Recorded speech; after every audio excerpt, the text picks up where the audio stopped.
The Caucasian Chalk Circle is a play by the German modernist playwright Bertolt Brecht. An example of Brecht's epic theatre, the play is a parable about a peasant girl who rescues a baby and becomes a better mother than its wealthy natural parents. The play was written in 1944 while Brecht was living in the United States. It was translated into English by Brecht's friend and admirer Eric Bentley, and its world premiere was a student production at Carleton College, Minnesota, in 1948. Its first professional production was at the Hedgerow Theatre, Philadelphia, directed by Bentley. Its German premiere was in 1954 at the Theater am Schiffbauerdamm, Berlin. The most known version of Caucasian Chalk Circle is the Georgian version of the Rustaveli State Drama Theatre by Robert Sturua. This version is also considered by many critics worldwide to be the best. The Caucasian Chalk Circle is now considered one of Brecht's most celebrated works and is one of the most regularly performed German plays. The play is a reworking of Brecht's earlier short story, Der Augsburger Krieg des Kreis. Both derive from the 14th-century Chinese play Circle of Chalk by Li Xingde. However, the story bears great resemblance to the Buddhist Jataka story Mroshajha. Plot summary. Prologue. Brecht, in his typical anti-realist style, uses the device of a play within a play. The frame play is set in the Soviet Union around the end of the Second World War. It shows a dispute between two communes, the collective fruit farm Glinsk fruit-growing commune and the collective goat farmers, over who is to own and manage an area of farmland after the Nazis have retreated from a village and left it abandoned. A parable has been organized by one group, an old folk tale, to be played out to cast light on the dispute. The singer, Arkady Chiadze, arrives with his band of musicians, then tells the peasants the fable, which forms the main narrative, and intertwines throughout much of the play. The singer often takes on the thoughts of characters, enhances the more dramatic scenes with stronger narration than simple dialogue, and is responsible for most scene and time changes. Often the role is accompanied by several musicians that help the singer keep the play running smoothly. At the end he states that the land should go to those who will use it most productively, the fruit growers, and not those who had previous ownership. Scene 1, The Noble Child. The singer's story begins with Governor Georgi Abashvili and his wife Natella blatantly ignoring the citizens on the way to Easter Mass. The singer shows us the show's antagonist, Arsen Kazbaki, the Fat Prince. He sucks up to the pair and remarks how their new child Michael is a governor from head to toe. They enter the church, leaving the peasants behind. Next to be introduced as the heroine Grusha Vashnarts, a maid to the governor's wife. Grusha, while carrying a goose for the Easter meal, meets a soldier, Simon Shasheva, who reveals he has watched her bathe in the rivers. She storms off enraged. The singer continues the story as the soldier contacts two architects for the governor's new mansion. The Iron Shirts, Gestapo's guards, turn on him. The Fat Prince has orchestrated a coup and is now in control. The governor is quickly beheaded. Simon finds Grusha and proposes, giving her his silver cross. Grusha accepts. Simon runs off to fulfill his duty to the governor's wife, who has been foolishly packing clothing for the trip, caring nothing for the loss of her husband. She is carried off, away from the flaming city of Nuka, and inadvertently leaves her son, Michael, behind. Grusha is left with the boy and, after seeing the governor's head nailed to the church door, takes him with her to the mountains. Music is often incorporated throughout much of the scene with the aid of the singer, musicians, and possibly Grusha, as Brecht includes actual songs within the text. Scenes 2 and 3. Flight to the Northern Mountains. The singer opens the scene with an air of escape. At the beginning of this act we see Grusha trying to escape but has to stop to get milk for the baby, Michael, and is forced to buy milk expensively from an old man who claims his goats have been taken away by the soldiers. This encounter slows her and she is followed shortly by the Iron Shirts. Grusha then finds a home for Michael to stay in. Abandoning him on the doorstep, he is adopted by a peasant woman. Grusha has mixed emotions about this, which change when she meets a perverted corporal and Iron Shirts who are looking for the child. He suspects something about her, and Grusha is forced to knock him out to save Michael. she wearily retreats to her brother's mountain farm. Lavrenti, Grusha's brother, fabricates a story to his jealous wife Aniko, claiming that Michael Abashvili is Grusha's child and she is on her way to find the father's farm. Grusha catches scarlet fever and lives there for quite some time. Rumors spread in the village, and Lavrenti convinces Grusha to marry a dying peasant, Jusup, in order to quell them. She reluctantly agrees. Guests arrive at the Dinga funeral, including the singer and musicians, which act as the hired musicians for the event, and gossip endlessly.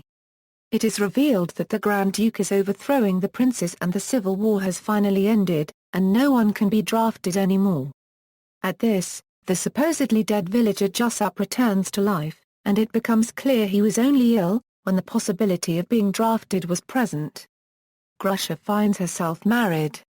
For months, Grusha's new husband tries to make her a real wife, but she refuses. Years pass, and Simon finds Grusha while washing clothes in the river. They have a sweet exchange before Simon jokingly asks if she has found another man. Grusha struggles to tell him she is unwillingly married, then Simon spots Michael.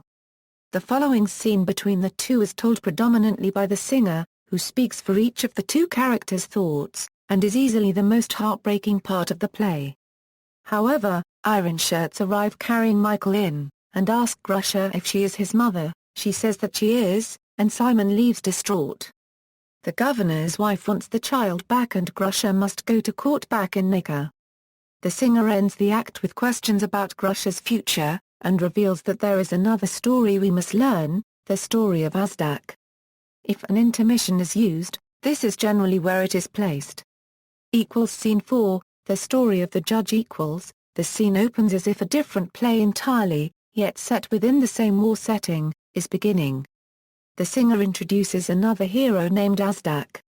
Azdak shelters a peasant, and protects him from authorities by a demonstration of convoluted logic. He later realizes that he sheltered the Grand Duke himself.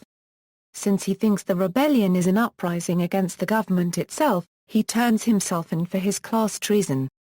But the rebellion isn't a populist one. In fact, the princes are trying to suppress a populist rebellion occurring as a result of their own and Azdak renounces his revolutionary ideas to keep the Iron Shirts from killing him as a radical. The Fat Prince enters, looking to secure the Iron Shirts' support in making his nephew a new judge. Azdak suggests they hold a mock trial to test him. The Fat Prince agrees. Azdak plays the accused in the trial, the Grand Duke. He makes several very successful jabs against the prince's corruption, and amuses the Iron Shirts enough that they appoint him instead of the Fat Prince's nephew. The judge was always a chancer. Now let a chancer be the judge. Azdak remains himself on the bench. He uses a large law book as a pillow to sit on. What follows is a series of short scenes, interspersed by the song of the singer, in which he judges in favor of the poor, the oppressed, and good-hearted bandits. In one set of cases in which all the plaintiffs and the accused are corrupt, he passes a completely nonsensical set of judgments. But it doesn't last forever. The Grand Duke returns to power, the Fat Prince is beheaded, and Azdak is about to be hanged by the Grand Duke's Iron Shirts when a pardon arrives appointing a certain Azdak of Nuka as a judge in gratitude for saving a life essential to the realm, that is the Grand Duke's own. His honor Azdak is now his honor Azdak. The wife of the beheaded governor instantly dislikes him, but decides he'll be needed for the trial in which she'll recover her son from Grusha. The act closes with Azdak obsequious and afraid for his life, promising to restore Michael to the governor's wife, behead Grusha, and do whatever else the governor's wife wants. It will all be arranged as you order, Your Excellency. As you order. Scene 5, the Chalk Circle. We have returned to Grusha's story. We meet Grusha in court, supported by a former cook of the governor and Simon Shasheva, who will swear he is the father of the boy. Natello Bashvili comes in with two lawyers, who each reassure her things will be taken care of. Azdak is beaten by Iron Shirts, who are told he is an enemy of the state. A rider comes in with a proclamation, stating the Grand Duke has reappointed Azdak as judge. Azdak is cleaned up and the trial begins. The trial, however, does not begin with Grusha and the Grand Duke's wife, but with a very elderly married couple who wish to divorce. Azdak is unable to make a decision on this case, so he sets it aside to hear the next case on the docket. The prosecution comes forth and liberally bribes Azdak in hopes of swinging the verdict. It is revealed that Mutala only wants the child because all the estates and finances of the governor are tied to her heir and cannot be accessed without him. Grusha's defense does not go over well, as it develops into her and Simon insulting Azdak for taking bribes. Azdak fines them for this but, after consideration, claims he can't find the true mother. He decides that he will have to devise a test. A circle of chalk is drawn, and Michael is placed in the center. The true mother, Azdak states, will be able to pull the child from the center. If they both pull, they will tear the child in half and get half each. The test begins but Grusha refuses to pull as she cannot bear to hurt Michael. Azdak gives her one more chance, but again she cannot pull Michael.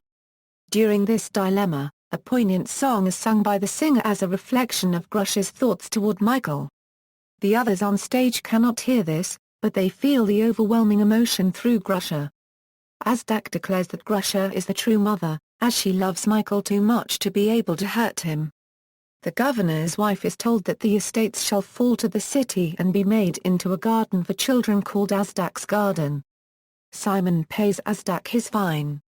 Azdak tells the old couple he shall divorce them, but accidentally divorces Grusha and the peasant man, leaving her free to marry Simon. Everyone dances off happily as Azdak disappears. The singer remarks upon Azdak's wisdom and notes that in the ending, everyone got what they deserved. Music Brecht wrote a number of songs as part of the piece, and one of its main characters is called the singer. In 1944 the production was scored by Paul Dessau. Though there is no officially published score, the show is generally played with original music and songs performed by the cast. Many composers have created unique original scores for Caucasian Chalk Circle. One score performed regularly is by American composer, Mark Nichols, who based his music on traditional Georgian folk harmonies and polyphony. Comments: Brecht made a crucial change from the Chinese play which was his source. In it, it is the child's birth mother who lets go and wins custody of the child. Near the end of the prologue, the singer says that this is an old story of Chinese origin, but with a modern rewrite. The play is sometimes played without the prologue, and it was always played that way in the U.S. during the McCarthy era. There is some dispute about how integral the prologue is to Brecht's conception of the play. Some claim that he regarded it as an integral part of his play, and it was present in the earliest drafts. Others claim that it was only included in later drafts. However, there is agreement that he originally intended to set in the 1930s, but later updated it. The setting of the play is clearly Georgia in the Caucasus, although it is described as Gruzina in the main play. Most of the characters have Georgian names, and Tiflis and the poet Mayakovsky are mentioned in the prologue. However, the city where much of the action takes place, Nuka, is in modern Azerbaijan, although it was under Georgian rule for a time in the Middle Ages. There are also Iranian elements in the play, including the name of the character Azdak, who says he comes from there. Brecht did not necessarily intend his play to be a realistic portrayal of either contemporary or medieval Georgia. Even in the Soviet Union, some people found it more German than Russian or Georgian, and pointed out that it did not accurately portray the decision-making procedures in Soviet agriculture. Notes. External links: The Caucasian Chalk Circle at the Internet Broadway Database, Songs from Chalk Circle by Mark Nichols, The Caucasian Chalk Circle, Heinemann edition, 1960, in Google Books.